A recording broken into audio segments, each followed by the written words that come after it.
RJ Balaji, a very popular radio jockey and someone who's become a voice of Chennai in many ways. To tell you one thing, the actual name of jallikattu is air tazhuvudal. Tazhuvudal in English is hugging. So if I hug you, will it hurt you? No, hold on. No. Air is the bull. Bull. If I hug you, it might hurt. But imagine hugging generally. No, I know there are those Hugging who call the it a bull embrace. But the fact is there is an element of cruelty also that you cannot deny. There should be certain rules and regulations for jallikattu because the sport has evolved, people has evolved, but it is our tradition. You can't sit in an AC room and just call it as like hurting a bull. And I, for a fact, know that it is not only, as Suhasini ma'am said, one thing that I know, I have done shows about jallikattu on radio and I have done research on that. Breeding of a cattle is done predominantly by women in the villages. So it is a sport that involved both men and women, and it is a lot of love involved, lot of tradition involved. So somebody from a AC room can't say this is hurting a bull. It is air tazhuvudal, hugging a bull. Yes, there are like people might hurt. Yes, there are. As she said, I need rules for. If you imagine cricket match happened with Sehwag with no rules, you can go hit and with Dhawan.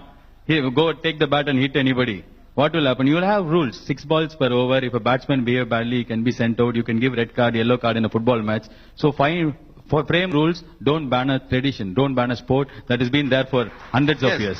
I just want to know if the elephants in Kerala, the temples, like across, I know all the elephants will have at least one, all the temples will have at least one elephant. Are they standing happily? They're all chained. Make it right. No, I'm saying there are a lot of traditions across India. They need certain rules and regulations. Why ban only us? No, because has it become a question of Tamil cultural identity now? Suddenly they are taking away Pongal holiday as cultural optional. identity? Suddenly they are taking away the Pongal holiday. Then they will say there is no Pongal. Then they will say no Tamil Nadu. Where are you? Who are you actually? Where did you come from? So I'm kind of feeling there are a lot of traditions that can be. I was in Ahmedabad recently, Gujarat. I was there. I saw camel carrying some thousands of kilos on road on main Ahmedabad roads. Why don't you ban that? Gujarat is very close to Delhi. You can see from there like this, you can see the camel. But you saw all the way through Madurai and you banned our tradition. First you ban a camel that is carrying trucks of loads. That is hurting animal cruelty. I am against that. You are using a leather belt. I am using a leather belt. You ban the export and import of leather goods. Why ban a tradition that has been followed for hundreds of years? Kiran Bedi. It's a leather shoe. Yes, ma'am. I saw that. And Pondicherry has got height sign showroom. I only hear the word you banned it. I think it's Supreme Court has finally overruled it. It's the law which has taken place. So it's a matter of law. Why don't we learn to respect Supreme Court? So when you say you, ma'am, yes, ma'am. I agree completely with all due respect to Supreme Court. Meryl Streep, an Hollywood actor, yesterday she commented on Donald Trump, the so to be the president of United States. How can she come? They didn't react like that. Somebody wanted to voice out the opinion. I feel in this time, Supreme Court may not be right always. I feel this time it targeted on us. Maybe, yes, probably there should be rules and regulations. Supreme Court also directed a state to give us water. The state didn't give us water. But nobody took action on the state. No court. No court or government has taken action against the state. Do you believe alcoholism is a major problem? Before that, I want to say, like ma'am, Suhasini ma'am said, like from being in a village and coming to a city, she found a lot of difference. I am being brought up in Chennai for last 32 years of my life, from the day one of my life. And I remember an incident when I was in 10th standard. I went out with my class girls to Kahona Pyar Hai, first Bollywood movie I watched on theatre. 9 girls and I was the only boy. And there were some boys from my class. They spotted me in Satyam Theatre. And then they went and complained to my class teacher. The next day morning, she shamed me in front of the whole class, saying that, how can you go out with girls? What is your intention? I thought, 10th standard, I thought in a very convent kind of, look at my English, that kind of school. So, so I thought, okay, going out with girls and talking to girls and being with girls is a sin. Then I flunked in my 12th standard. Not because of this, but generally I flunked. And my friends went to engineering college. And in engineering college, they were not allowed to sit next to a girl, not even talk to a girl in the bus journey of entire 48 hours to their college. It is far away, near Pakistan, the colleges are. And even in college, if a boy, girl, there's a famous saying, saying a boy, girl talk, the owner will talk. So it's like that. They are not allowed to talk to a girl. So boy who is not allowed to talk to a girl in a school, in college, how can he go handle the real life situation? That's He what is I'm like saying. Something completely is wrong restricted. with our social structure. I'm not justifying it's men. something dichotomy between the statistics. On all statistics, the South Indian states are well ahead of the rest of the country when it comes to gender issues. Female literacy, sex ratio, South India well ahead.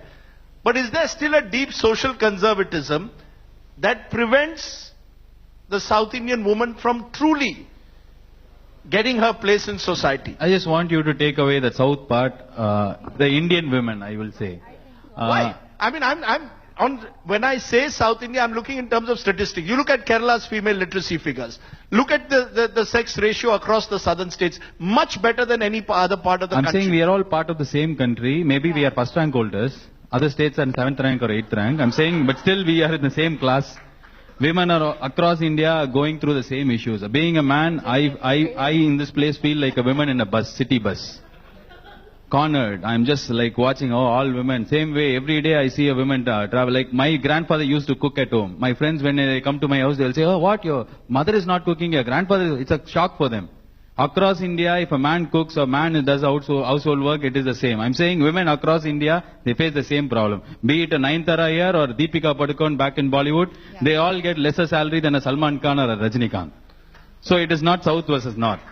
I feel the problem with every woman across India is the same. And they face a lot of issues. You need to change the attitudes of men. The problem is with men. The problem is with Balaji. The problem is not with others. Then you mean to say others are not men now? No, the problem is not with men, others on the panel. But go ahead. The class teacher who scolded me was a woman. I'm saying the problem is with both gender. Problem is the people of our age. We actually took all the corrupted thoughts in our mind. As she said, I need to talk to my sons. I have 2 sons. I don't talk to them. I behave in a way that they feel women are no small, transgenders are not abnormal, and men are not so great. I need to make them believe that. Okay. Yes. So, problem is not with men, problem with all the genders of this age. Probably the next generation we have some hope. What is the best thing about living down south? What is it about South India that should make more and more Indians believe this is where the future lies? You start, RJ Balaji, and we'll go right round. One word seconds. is South India is our home. I don't have a better word to say, like, why your house is the best thing for you. Like, because it's your house. It's my house. So I belong here. So it is India. Complete. You have whatever you tell about India, one word, it is part of South India. Like, you can say the same thing about Chennai, Tamil Nadu. So, I don't know, like, I feel emotional now. And if Jairam Ramesh has said that, actually we don't want him here. Let him live in Bihar. So I can't go live in Bihar because this is my house. Let him feel home at Bihar. And one, cosmopolitan, he said cosmopolitan. You mentioned 3-4 times. What is cosmopolitan? Drinking every day, night in a pub. If that is cosmopolitan, I am sure there are not enough pubs like Bombay. But still we feel cosmopolitan. You watch a cricket match every time that happens in Chennai. They say in ESPN Star Sports, sorry to mention other channel name here. But still they say, oh, Chennai crowd is a knowledgeable crowd. Chennai crowd is a knowledgeable. Harsha Bogle 173 times he told the same thing. Knowledgeable. What is knowledge? Knowledgeable is cosmopolitan. We have the most number of IT companies here. We have the call centers here. We can speak American accent. Hello, I am Derek Isaac, working on behalf of US Director Internet Hello Pages. I worked in a call center. I can speak American accent. Okay, so, because I think the stereotype he was hinting at is that there are issues of language and culture which make the outsider feel a bit uncomfortable, is what he seemed to suggest. But you seem to suggest that that is not true. Cosmopolitan is not knowing Hindi. So we don't know Hindi. Maximum Hindi we know is Pani Puri Chahiye Bhai Sahab. That is good enough for us to live in Chennai and Tamil Nadu. So if we are not knowing Hindi and we feel left out, yes, we are good about it. Okay.